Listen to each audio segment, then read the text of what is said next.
Welcome to the Depot Cafe kitchen, where today we're showing you how to make English pancakes. English pancakes at the cafe have proven to be so popular that we make them now every day. So I'm going to show you how to make them here.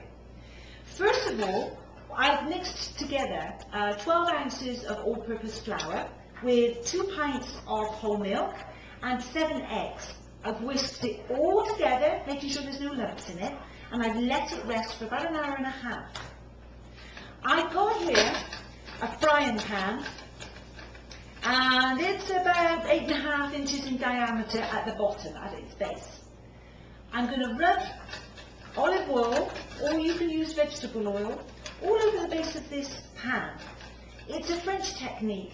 When I was living in France, I watched a number of women making hundreds of crepes, for a festival, and I watched them rub this pan over with oil, and I thought, you know, how fabulous is that? Normally, when I made pancakes at home, you put a drop of oil in there, and then you watch the oil burn, and by the time you get to the 5th pancake, it looks disgusting. Anyway, this way, you get a nice, crisp, clean pancake every single time, and it'll look like this. Now, these pancakes aren't crepes. Crepes are very, very thin. They're the French ones. These are English pancakes. And they're also slightly different to your American pancake. Now, what I'm doing is I'm storing each one between a piece of parchment paper, because I'm going to use them later on for either a millefeuille, which is a stack of pancakes with lemon cream in between. They like that at the cafe too. Or Enzo will use these for breakfast at the cafe, and what we do with them there is we roll them around banana, toffee, nuts, fresh fruit, sour cream, honey, even savoury items we wrap these pancakes around. So they're really, really versatile. In the UK, you'd find these pancakes served very, very simply. Cooked hot, just like this, put them on the plate, and then sprinkle them in some sugar, and drizzle them with some fresh lemon juice. Roll them, a little bit more sugar, a little bit more lemon juice, and serve it just like that. And I can tell you, it is to die for. Just nice and simple. So again, we're going to coat our pan with oil by rubbing it in using a simple piece of kitchen paper and some olive oil. Vegetable oil will do. We're going to take a 3-ounce ladle, pour the batter into the centre of the pan and roll the pan around to distribute the batter as evenly as you can. If you get some holes, don't panic. Just fill them in. No big deal.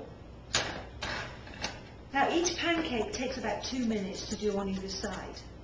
And usually, this first one, you can see clearly when it's cooked because the edges rise and all the steam that's now coming off of it pretty much dissipates, it goes away. And then you take this little skewer and you turn your pancake over using this. It's very difficult to turn these pancakes using a spatula because they're so thin. So if you're up to it, little wooden skewer has really strong fingertips will generally do the job.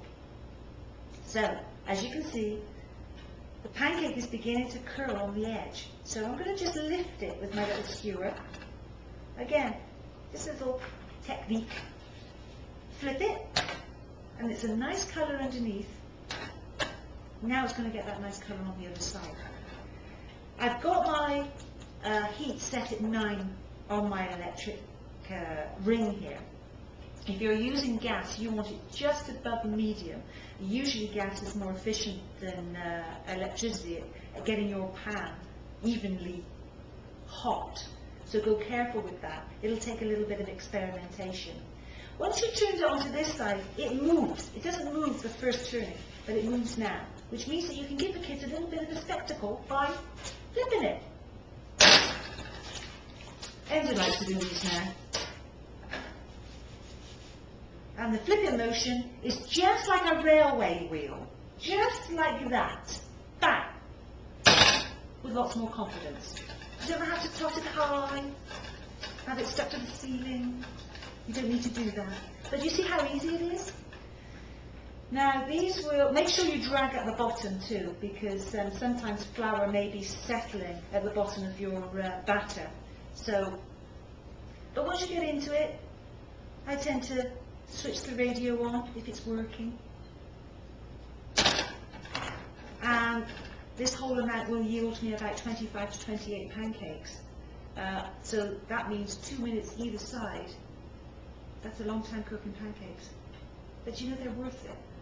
And you know when you get the family round and they're all stood in the kitchen and you're making the pancakes, or the kids are making the pancakes and they're just being eaten as they're coming out of the pan, generally that's the way you do it. But so this is why I'm being able to demonstrate it here for you today, because there's nobody else but me here.